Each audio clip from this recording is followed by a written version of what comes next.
Okay, hey everybody. So today I'm going to try something different. I have never done this before, but I picked up a screw in my driver's side front tire, and I'm going to go ahead and try to patch that. It looks like it's in the front of the tire. I picked up one of these kits off of Amazon or eBay or something, I can't remember. It's a tire plug kit, and I'm going to go ahead and attempt this for the first time ever, at least ever for me. I'm going to go ahead and document this, and maybe, hopefully I won't screw it up too bad, and maybe we'll all learn something from the process. So wish me luck. So here are the instructions. They're pretty basic and pretty simple to follow. Step 1, you pull the obstruction. Step 2, clean the hole with the reamer tool. Step 3, you prep the plug and insert it into the plunger tool. Then you insert the plug into the tire using the plunger tool. There's a collar that keeps you from over inserting the plug, meaning you have an automatic stop that gives you the exact right plug insertion. So once you've removed the plugger tool, put some soapy water onto the area, see if it bubbles up, and make sure that the plug took. So they say it's an emergency fix, but I've had tires plugged for years and never had a problem, so we'll see how this goes. Okay, so here's the screw. It looks like it kind of chewed up the tread a little bit too, but hopefully it's not too bad, and hopefully it's only confined to this little spot right here. I have a couple of different silver markers to mark the spot once I pull it, and then I'll get to patching it. Actually, I think I'm going to unscrew that rather than pull it, hopefully keep some of it from tearing more of a hole.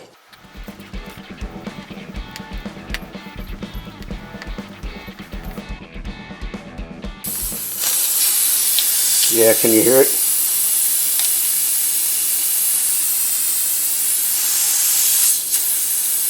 It's definitely an issue.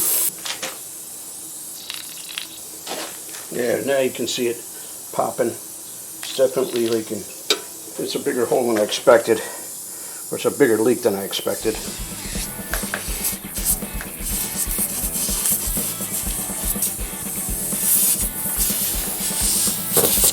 There we go.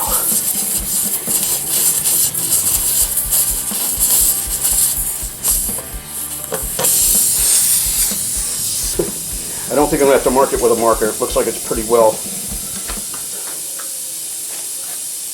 It's big enough. It may be too big, but we'll see. Okay, so the next step is to prep the plug. Here are the plugs. I don't know what they're made out of. So it says to slide one of these plugs through the middle, kind of like threading a needle.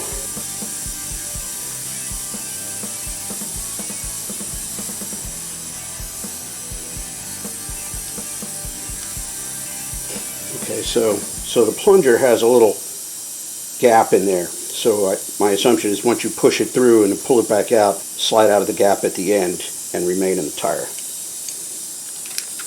Okay, so something else that you have to do according to the instructions. So once you have the plug inserted into the plunger, then you have to coat it with the plug bond.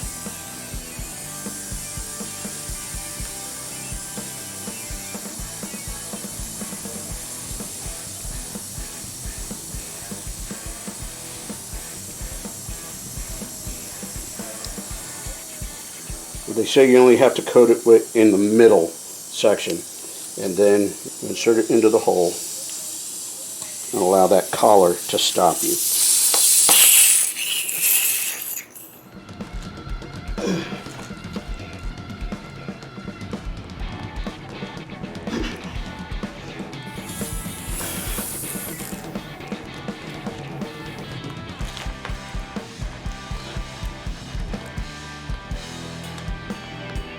Okay, there we go.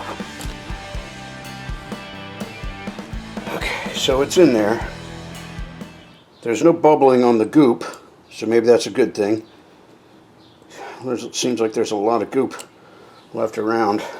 So there you have it. There seems like there's a lot of the plug bond still left, but I don't hear any leaking, and I don't see any bubbling around the goop. So I'm going to let that sit for now. I'm going to double check the tire pressure. I'm going to clean these tools. Then we'll double check it here in a little while. Okay, so I just brought the tire up to pressure. I'm going to let it sit for a little more. I don't see any bubbles coming out or around, even with the goop all over the place. Clearly I probably used too much goop. And by goop I mean the plug bond. But I'm going to let that stay there for now. So I brought it up to the max pressure for the tire, which isn't really correct. But I wanted to make sure that it was a good seal. and I'm going to let some of the pressure off and then let it sit for a while I work on a couple other things with the car right now. Then I'll get back to this and double check it again. Okay folks, so it looks like this little kit actually worked out pretty well. I just double checked the tire pressure and it is holding steady at 40 pounds per square inch, and it's been holding steady now for about 40 minutes. There's no bubbling around the plug at all, so meaning I sprayed a little water on it again. I didn't see any bubbling, any hissing, anything like that. I didn't hear any hissing. So I'm going to go ahead and bring the tire back down to the recommended tire pressure for the car, which is 31 to 35 pounds per square inch, so I'll probably bring it down to the ballpark of 33, 34. In any event, that's it for this. Again, first time trying to plug a tire. I've seen it done, never did it myself. It was a little more difficult getting the punch through the ply than I had expected, but overall everything seems to be working. So I'm going to take it out for a spin a little bit later on this evening, and hopefully I won't have a flat along the way.